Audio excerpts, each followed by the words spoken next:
आदरणीय दादा, एक सांगू इच्छितो, आपला आणि माझ्या केंद्रगावचा हा 20-25 वर्षाचा परिचय आणि 20-25 वर्षामध्ये माझ्या केंद्रगावचा प्रत्येक छोटा मोठा कार्यकर्ता आपल्याला ओळखतो, आपल्याला जवळून ओळखतो.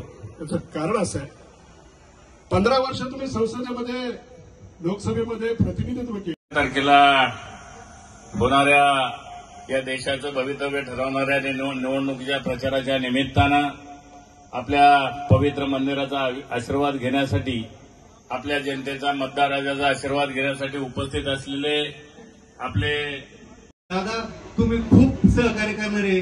तुम्हाला मला वाटतं या वर्षी तुम्ही कमीत कमी 500 कोटीची कामं आणली असणार इकडनं मुख्यमंत्री निधीतून, याच्यातून.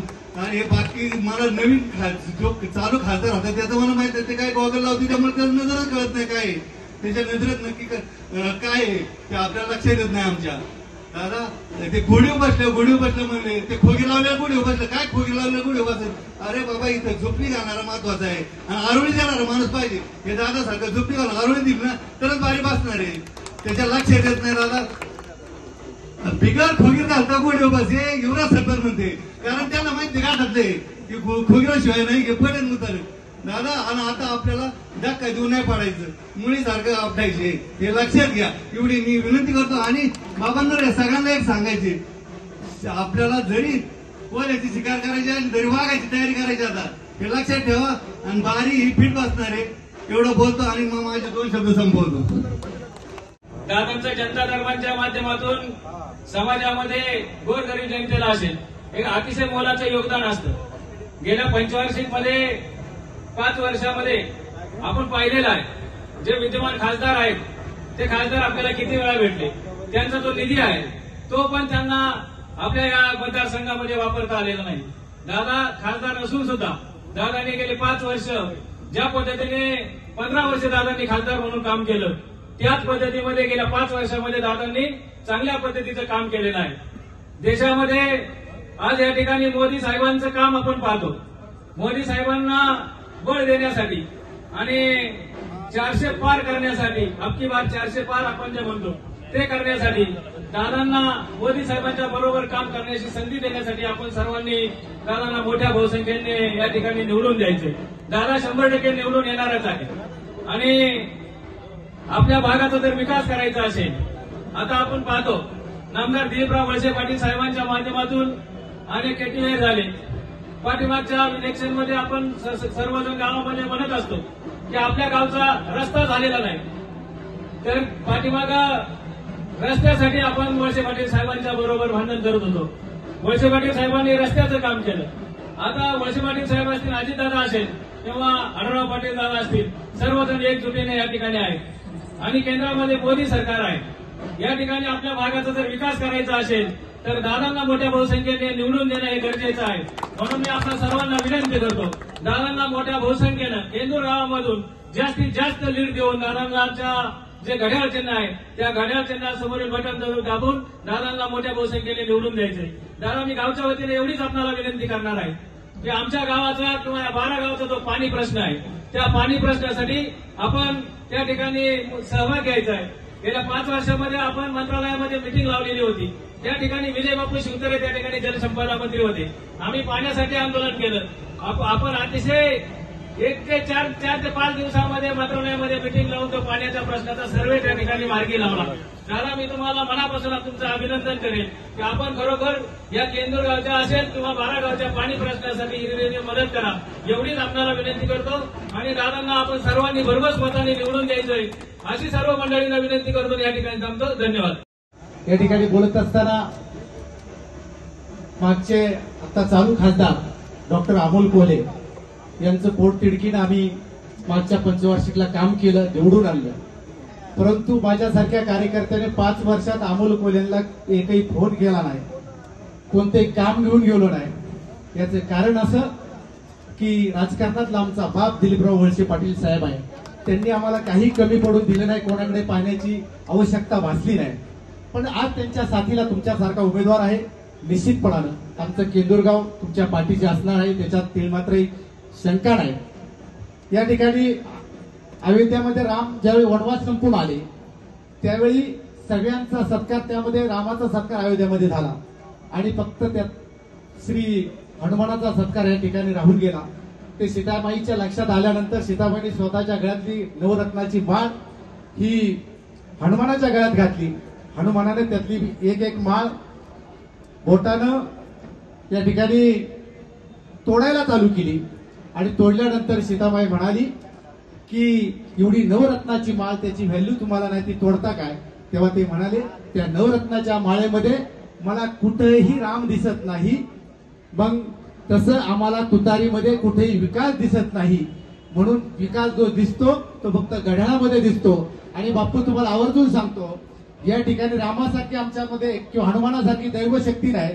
त्यांनी या ठिकाणी छाती फाडून राम दाखवला, परंतु आम्ही घड्याळ हे मतदानातून केंद्रवासी तुम्हाला दाखवून देऊ, अशा प्रकारचे या ठिकाणी मी माझं मत व्यक्त करतो. आज सगळ्यांना वाटते आपल्याकडे या ठिकाणी भरपूर मतदान आहे, दादा 100% निवडून येणार आहे, परंतु साधूच्या वेशामध्ये छत्रपती शिवाजी महाराज एका खेड्यामध्ये गेले, त्यावेळी एका आजीने त्याला जेवायला पत्रावळीमध्ये भात दिला आणि भातावरती त्या ठिकाणी आमटी दिली. ती आमटी ताटाच्या बाहेर आली, त्यावेळी ती आजी म्हणाली की आमचा राजाही पण असा आहे, आंधळा आहे. तेव्हा छत्रपती शिवाजी महाराजांनी त्यांना विचारलं, मी आंधळा राजा असं का म्हटले?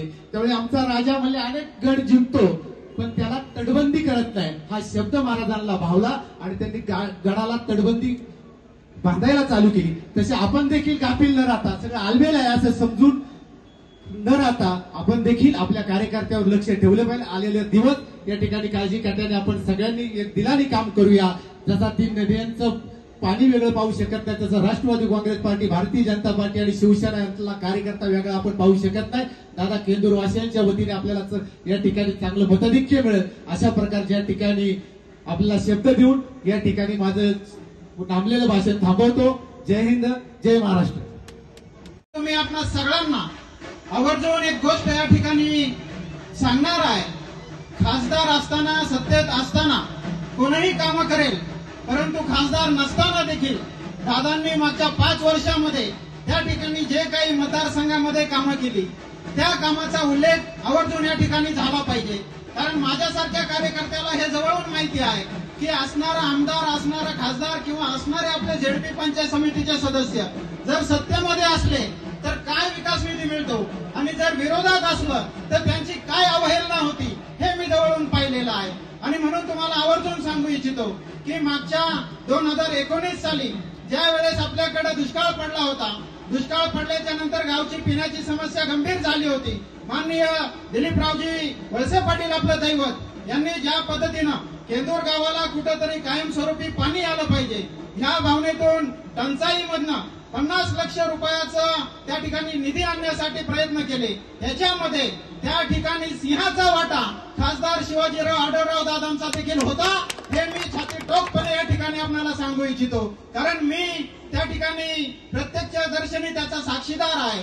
मी या ठिकाणी एकदा गावात नसताना खासदार साहेब स्वतः या ठिकाणी आले.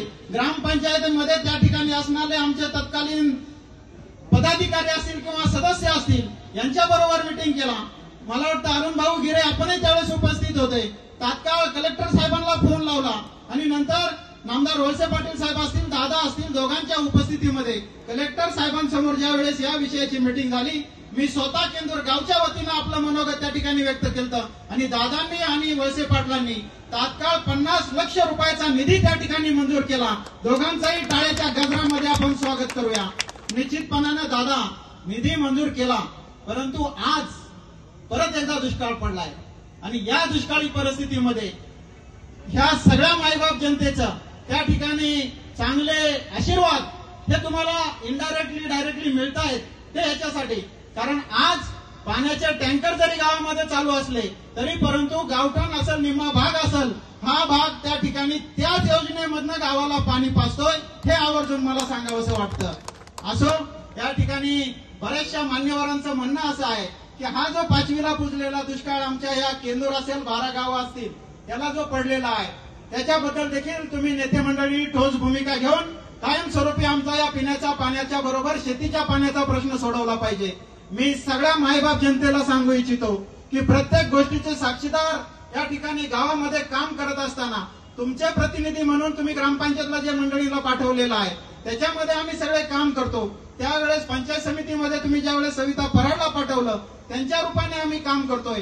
आणि म्हणून त्या ठिकाणी शेतीच्या पाण्यासाठी सुद्धा मग विजयबापू शिवतारे त्या ठिकाणी राज्यमंत्री असताना त्यावेळेस मंत्रालयात मीटिंग आयोजित केली. त्याच्यावर काही काम झालं. नंतर सरकार त्या ठिकाणी कोसळलं. दुसरं सरकार आलं. निश्चितपणानं आपल्याला माहिती आहे की सरकार चेंज झाल्याच्या नंतर थोडा बहुत काम करायला विलंब होतो.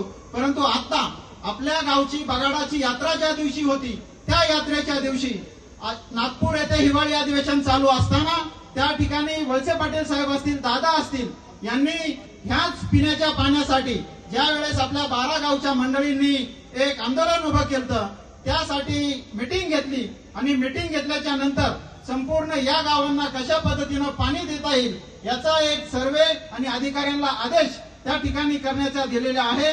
निश्चितपणानं मी सगळ्या ग्रामस्थांना, मायबाप जनतेला सांगू इच्छितो, पाण्याचे हे जे काही प्रश्न आहेत हे लगेच 1-2 वर्षामध्ये मार्गी लागणारे प्रश्न नसतात. म्हणून मला जे कळतं त्याप्रमाणे अचूक दिशेने याची वाटचाल शिवाजीदादा आढळराव असतील किंवा आपले नामदार दिलीपरावजी वळसे पाटील साहेब असतील यांनी सुरू ठेवलेली आहे. दादा, मी पुनश्च एकदा आमच्या सगळ्या जनतेच्या वतीनं तुम्हाला कळकळीचे हात जोडून विनंती करणार आहे की भविष्यामध्ये आम्हाला खात्री आहे नामदार दिलीपरावजी वळसे पाटील साहेब असतील किंवा दादा तुम्ही असाल, तुम्ही दोघांनीच हा प्रश्न त्या ठिकाणी मनावर घेऊन तडीस नेल्याशिवाय तुम्ही राहणार नाही हा विश्वास या ठिकाणी व्यक्त करतो. जास्तीचा वेळ न घेता आपण या ठिकाणी गावामध्ये आलात. मागच्या खासदारांनी काय केलं काय नाही केलं भाऊंनी त्या ठिकाणी सांगितलेलं आहे आणि हे आपण सगळ्यांनी देखील माहिती आहे. अजून एकच मुद्दा आवर्जून सांगतो. या ठिकाणी सुरेश कारभारी पराड म्हणून दादा आमची कालच या ठिकाणी चर्चा झाली आणि तुमच्या कामाचा उल्लेख त्यांनी केला. कामाचा उल्लेख असा सोनवणे पाटील की आता आपण पाहतो खासदारांना भेटणं त्यांची वेळ मिळणं कुठेतरी मुश्किल असताना दादा ज्यावेळेस खासदार होते त्यावेळेस त्यांच्या लांडेवाडीमध्ये असा जनता दरबार भरायचा की त्या जनता दरबाराच्या गर्दीमध्ये दादांना शोधणं अवघड पडायचं. आणि निश्चितपणानं कामाची पद्धत अशी होती, कुठलाही माणूस काम घेऊन त्या ठिकाणी गेला तर प्रत्येकाचं काम त्या ठिकाणी चुटकी सरशी केल्याशिवाय दादा राहत नसायचे. हीच एक संधी पुनश्च एकदा आपण सगळ्यांनी आदरणीय दादांना त्या ठिकाणी देऊयात आणि दादांना पंतप्रधान नरेंद्र मोदी साहेबांचे हात बळकट करण्यासाठी लोकसभेमध्ये पाठवूयात हीच विनंती आपल्याला करतो. दादा, तुम्हाला केंदूर ग्रामस्थांच्या वतीनं आश्वासित करतो, निश्चितपणानं सगळ्या पक्षाचे आमचे मंडळी महायुतीचं जसं आपण सरकार बनवलेलं आहे, महायुतीचे जसे तुम्ही उमेदवार आहेत त्याच पद्धतीनं खाली देखील आमचे सगळे मंडळी एक दिलानं आपलं काम करून येत्या 13 तारखेला घड्याळाच्या चित्रासमोरील बटन दाबून तुम्हाला भरघोस मतांना निवडून दिल्याशिवाय राहणार नाही हाच विश्वास व्यक्त करतो आणि या ठिकाणी थांबतो. धन्यवाद. गटातल्या माणसाला त्या ठिकाणी मिळालं नाही, फोन स्वीकारला नाही. मित्रांनो, निवेदनाने एखाद्या कार्यकर्त्याला निवडणुकीमध्ये मदत करत असतो त्यावेळेस साहजिक भावना असते, माझा प्रश्न त्या ठिकाणी मार्गी लागला पाहिजे, पिण्याच्या पाण्याचा टँकरचा प्रश्न मार्गी लावला पाहिजे, करोनाच्या काळात मदत झाली पाहिजे, चारा छावणीच्या काळात मदत झाली पाहिजे. हे सारे प्रश्न पायदळी तोडवण्याचं काम त्या ठिकाणी खासदारांनी केलेलं आहे. आणि म्हणून मला एवढंच सांगायचे, सर्वसामान्य जनतेमध्ये असणारा माणूस, माणसामध्ये असणारा माणूस अशा उमेदवाराला उद्याच्या निवडणुकीमध्ये मदत करण्याची गरज आहे. आढळराव दादांच्या सारखा कार्यकर्ता दर रविवारी सत्ता असू द्या सत्ता नसू द्या पराभव झाल्यानंतर सुद्धा 4 दिवसामध्ये जनतेमध्ये गेला. लोकांनी त्या ठिकाणी नाकारलं असलं तरी त्या ठिकाणी जनतेच्या दरबारामध्ये लोकांचे प्रश्न सोडवण्याचं काम दादांनी केलेलं आहे. आणि म्हणून उद्याच्या निवडणुकीमध्ये जनतेतल्या माणसाला आपण मतदान करणार का सेटवर असणाऱ्या माणसाला मतदान करणार हा अत्यंत महत्वाचा प्रश्न आहे. आदरणीय वळसे पाटील साहेबांनी या परिसरामध्ये विकासाची गंगा आणली. किंदूरसाठी शेकडो कोटी रुपये दिले. आढळराव दादांनी सुद्धा चारा छावणी असेल करोनाच्या काळात मदत केली आणि शेवटच्या माणसाला या दोन्ही नेत्यांनी मदत केली. जो माणूस शेवटच्या माणसाला समाजातल्या उपेक्षित घटकाला मदत करतो त्याच्या पाठीमागे किंदूर गाव राहिल्याशिवाय राहत नाही. या ठिकाणी गावामध्ये ग्रामपंचायत असेल सोसायटी असेल वेगवेगळ्या संस्थांच्या निवडणुकीच्या निमित्तानं थोडेफार मतभेद साऱ्याच गावामध्ये होत असतात. परंतु कालच वळसे पाटील साहेबांनी कार्यकर्त्याला बोलून सांगितलेलं आहे, मला मतदार देणार असेल तर त्या ठिकाणी चालणार नाही. उद्याच्या निवडणुकीमध्ये मला जी विधानसभेला मतं दिली तीच मतं आढळराव पाटलांना मिळाली पाहिजे. या भूमिकेचे आपण ठाम असाल तरच उद्याच्या काळामध्ये आपल्याला त्या ठिकाणी कार्यकर्त्याला मदत करावी लागणार आहे. आणि म्हणून उद्या जे घडल ते घडल. परंतु मी याला सांगू शकतो की साहेबांना थोडासा अपघात झालेला आहे, थोडे आजारी आहेत आणि म्हणून अशा अडचणीच्या काळामध्ये जो आढळराव पाटलांच्या पाठीमागे भक्कमपणे उभा राहील त्याला उद्या विकासाच्या कामाच्या अधिकचा निधी दिला जाईल अशा प्रकारची वळसे पाटील साहेबांनी जी भावना व्यक्त केलेली त्याच्या पाठीमागे निश्चितरित्या केंदूरकर ठामपणे उभे राहिल्याशिवाय राहणार नाही. साऱ्या भावना या ठिकाणी आपण पाहिलं. 12 गावच्या पाण्याच्या संदर्भामध्ये नोव्हेंबर डिसेंबरमध्ये मोठ्या प्रमाणामध्ये आंदोलन झालं. आंदोलन झाल्यानंतर वळसे पाटील साहेबांनी आढळराव पाटलांनी नागपूर सारख्या ठिकाणी आदरणीय देवेंद्र फडणवीस साहेबांच्या सोबत आणि अजितदादांच्या सोबत बैठक घेतली आणि त्या ठिकाणी सर्वे करण्याच्या संदर्भामध्ये आदेश करण्याचा प्रयत्न केला. परंतु लगेच आचारसंहिता लागली. परंतु मला या ठिकाणी आढळराव पाटलांना सांगायचे की उद्याच्या काळामध्ये एखादा रस्ता होईल न होईल, उद्याच्या काळामध्ये एखादं काम होईल न होईल, परंतु आमचा 12 गावाचा प्रश्न सुटला पाहिजे. याच्यासाठी उद्याच्या काळात कटिबद्ध राहा. या ठिकाणी आपण उद्या खासदारच होणार आहे.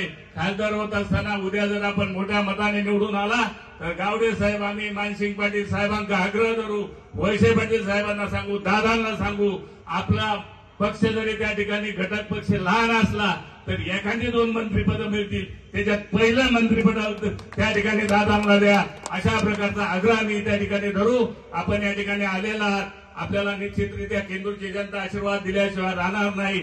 या परिसरामधून, या केंदूर परिसरामधून केंदूरचं मतदान हे पहिल्या क्रमांकाने दादांच्या पार्ट्यात टाकल्याशिवाय जनता राहणार नाही एवढं सांगतो आणि मी या ठिकाणी थांबतो. जय हिंद.